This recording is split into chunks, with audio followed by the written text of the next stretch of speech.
તમને પુરુષોને શું ખબર પડે કે એક સ્ત્રી કેટલું સહન કરે છે, એની સહન શક્તિ કેટલી છે, એ કેટલી મહાન કહેવાય. હા, અને પુરુષો તમને આખી સ્ત્રીને સહન કરે તો હવે તમે લોકો જ કહો કોની સહન શક્તિ વધારે કહેવાય? મહાન કોણ થયું, અમે કે તમે?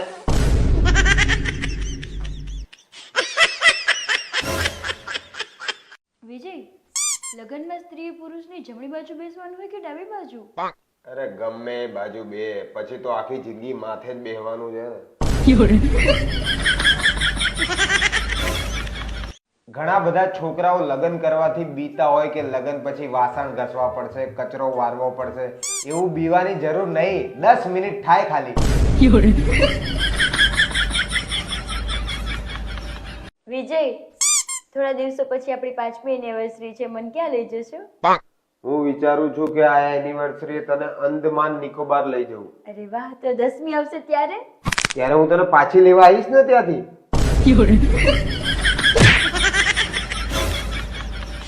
મેં ક્યાંક સાંભળ્યું હતું કે ભારતમાં 1000 છોકરાઓ સામે 943 કે એવી કોઈ છોકરીઓ છે. તો ભાઈ આ જે બાકીના વધ્યા 57 લોકો, એ જ આગળ જઈને સારા મહાન માણસો બને છે, જેમ કે અબ્દુલ કલામ, યોગી, મોદી, રતન ટાટા.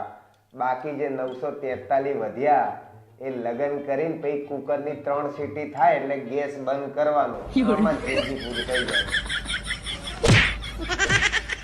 મેં કીધું તું આ તો કરવું જ પડે ને, ખાવું હોય તો. ઠંડી બહુ વધી ગઈ છે જાન, તું તારું ધ્યાન રાખજે, કારણ કે હું તારા આંસુ પોછી શકું છું, નાક નહીં. ધ્યાન રાખ, સ્વેટર પહેર જા. કેટલી ખરાબ જિંદગી હોય એક છોકરાની. લગ્ન પહેલા મમ્મી ઘરની બહાર નથી જવા દેતી અને લગ્ન પછી આ બૈરું ઘરની બહાર નહીં જવા દેતું. આપણે પુરુષો ગમે એટલું ભણી લઈએ એનો કોઈ ફાયદો નહીં. એકવાર બૈરું એમ કહી દે, તમે શાંતિ રાખો, તમને કઈ ખબર ના પડે. બસ એટલે અહીંયા આપણું ગમે એટલું ભણેલું બધું ભણતર ઊભું ને ઊભું રહી જાય. મને હેરાન ના કરશો, હું બીજી છોકરીઓ જેવી નથી. દુનિયાની દરેક છોકરીઓનો એક જ ઇમોશનલ ડાયલોગ છે, હું બીજી છોકરીઓ જેવી નથી. આ બીજી છોકરીઓ છે કોણ મને તો એ નહીં ખબર. થઈ ગયું ને તું રોતા રોતા.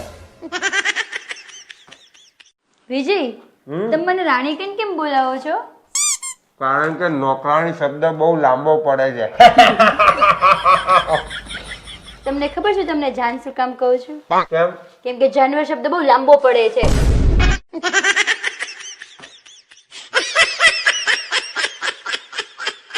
વિજય, શું કરું હવે? જીભ ઉપર એવા છાલા પડી ગયા છે ને. તો પડે જ ને, બાપડીને કોઈ દિવસ આરામ તો આપતી નહીં. આમ બેઠા શું છો? તમારા ફ્રેન્ડની વાઈફનું બેસણું છે, ત્યાં તો જાઓ. અરે કયા મોઢે જવું? આ એના ત્રીજા બૈરાનું બેસણું છે, ત્રીજું બેસણું. એને મને 3 વાર બોલાવ્યો, મેં એકેય વાર એને બોલાવ્યો નહીં. કયા મોઢે જવું હું ત્યાં?